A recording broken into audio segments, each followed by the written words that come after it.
কিছু কিছু সুখে এত খুশি থাকে মিশে, ধরা দেয় অচেনা কাছে এসে ভালোবেসে।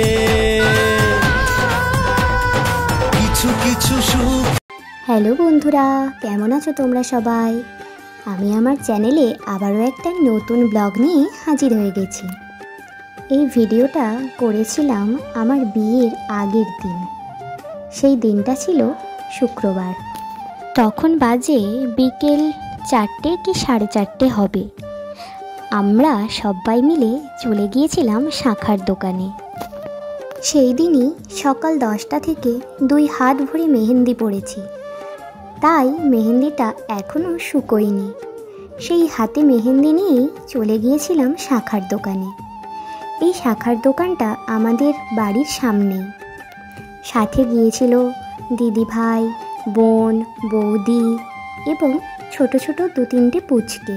আর দেখো, আমি একটা শাড়ি পরেছি না, এই শাড়িটা আমাকে আমার জেঠিমা গিফট করেছিল। মানে আমার জেঠিমা আমাকে এই শাড়িটা গিফট করেছিল, একদমই নতুন। খুব সুন্দর না শাড়িটা?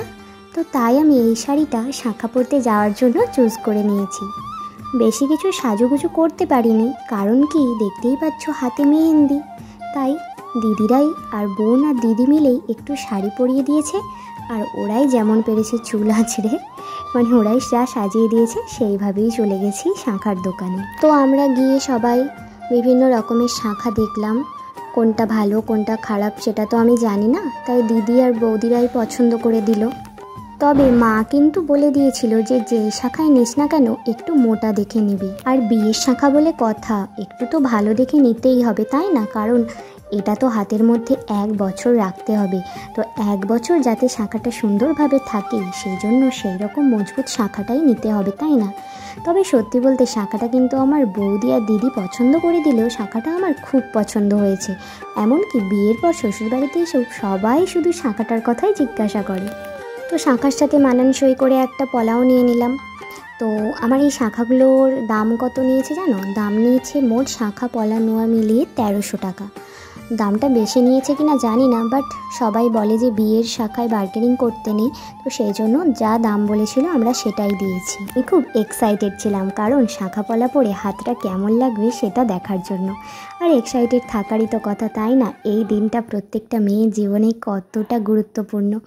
তো হাতে শাঁখা পলা পরার পর নিজেকে পুরোই অন্যরকম লাগছিল। জানো তো, সূর্য ডুবে গেলে কিন্তু শাঁখা পলা পরতে নেই, তো সেই জন্য আমরা একটু বিকাল বিকাল চলে গিয়েছিলাম। তো আর কিছু শেয়ার করার নেই, আজকের ভিডিওটা এতটাই। আমি এই ভিডিওটার ছোট ক্লিপ তোমাদের সাথে আগে শেয়ার করেছি বিয়ের পরেই, তখন অতটা ভালোভাবে ভয়েস দিয়ে এডিট করতে পারিনি, সেই জন্য আবারও ভিডিওটা দিলাম।